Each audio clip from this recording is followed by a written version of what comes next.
Gentlemen, thank you so much for joining us. What is going on in Israel tonight? How are they watching these celebrations in Egypt? Nervously. Look, the way the Israelis see it, there are three possible outcomes for them.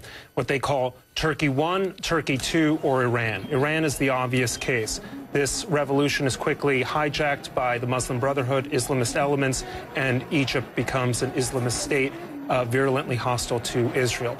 The Turkey 2 scenario is that you get a parliamentary government like the government in Turkey today, which is increasingly hostile to Israel, if not overtly so.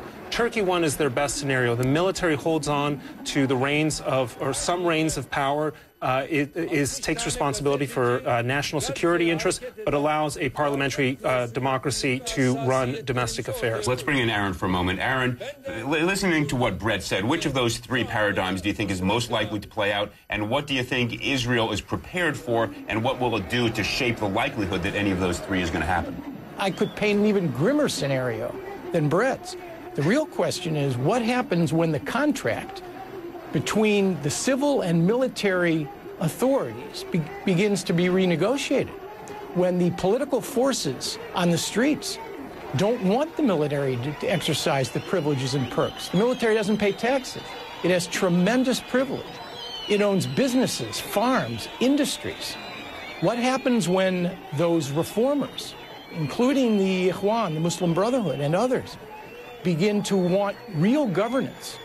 So the question here, it seems to me, is one of degree.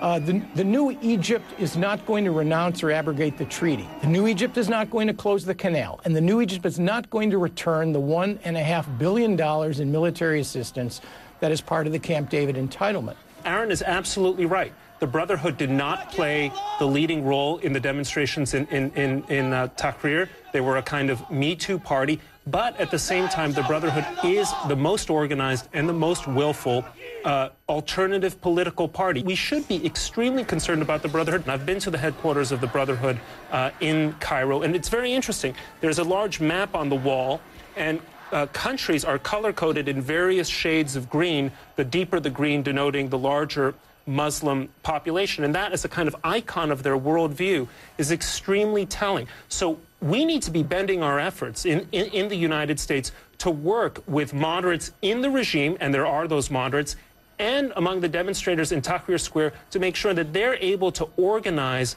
politically in a way that resists the Brotherhood as currently the only other coherent pole of power in Egyptian politics.